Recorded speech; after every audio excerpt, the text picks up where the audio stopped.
എല്ലാ തലത്തിലൂടെ ചെന്നെത്തിച്ചു എന്ന് കാണുന്നതാണ് ഇപ്രാവശ്യത്തെ ഇലക്ഷൻ.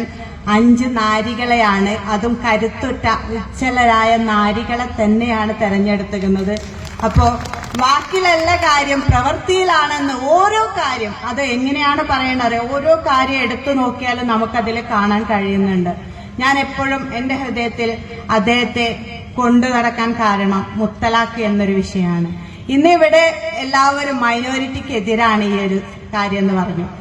പക്ഷെ ഞാൻ പറയട്ടെ, ഞാൻ കണ്ടിട്ടുണ്ട് ഒത്തിരി ആളുകള് ചെറിയ ചെറിയ കാര്യത്തിന് വേണ്ടി തലാഖ് ചെല്ലപ്പെടുകയും അതിന്റെ പേരിൽ ദുരിതം അനുഭവിക്കുന്ന ഒരുപാട് പേരെ ഞാൻ കണ്ടിട്ടുണ്ട്. ഒന്ന് നിങ്ങൾ ആലോചിക്കുക, ഒരു വലിയ പണക്കാരന്റെ മകളെ മുത്തലാഖ് ചെല്ലാൻ ഇന്നിവിടെയുള്ള അവരുടെ ഭർത്താവ് ഭയപ്പെടും.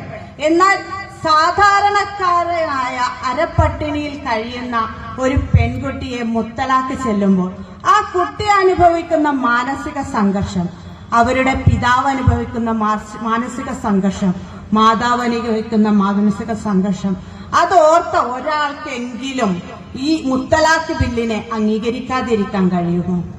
അതുപോലെ തന്നെ ഒന്നാലോചിച്ചാൽ മതി, മോദിജി വരുന്നതിന് മുന്നേയും ഇപ്പോഴും ഉള്ള എന്താ പറയാ, നമ്മുടെ പ്രവാസികളായ ആളുകൾക്കറിയാം, അവർക്ക് മനസ്സിലാവും.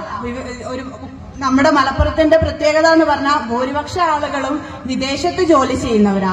അപ്പൊ അന്ന് ഒരു ഇന്ത്യക്കാരനാണ് ഞാൻ എന്ന് പറയുമ്പോഴും ഇന്നൊരു ഇന്ത്യക്കാരനാണ് അവരെന്ന് പറയുമ്പോഴും ഉള്ള അവരുടെ മാറ്റം, ചോറാണ് തിന്നുന്നതെങ്കിൽ അവർക്കത് മനസ്സിലാകും. അപ്പൊ കൂടുതൽ എന്താ ഞാൻ ഒന്നും പറയുന്നില്ല, എല്ലാം പറയാൻ നല്ല എക്സ്പീരിയൻസ് ഉള്ള ആൾക്കാർ ഇവിടെ ഉണ്ട്.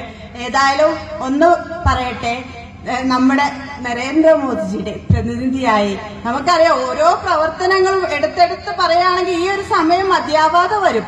അപ്പൊ ഞാൻ അതിലേക്കൊന്നും കടക്കുന്നില്ല. ഏതായാലും അദ്ദേഹത്തിന്റെ പ്രതിനിധിയായി കരുത്തിട്ട ഒരു വനിത തന്നെയാണ് ഇവിടെ നിൽക്കുന്നത്.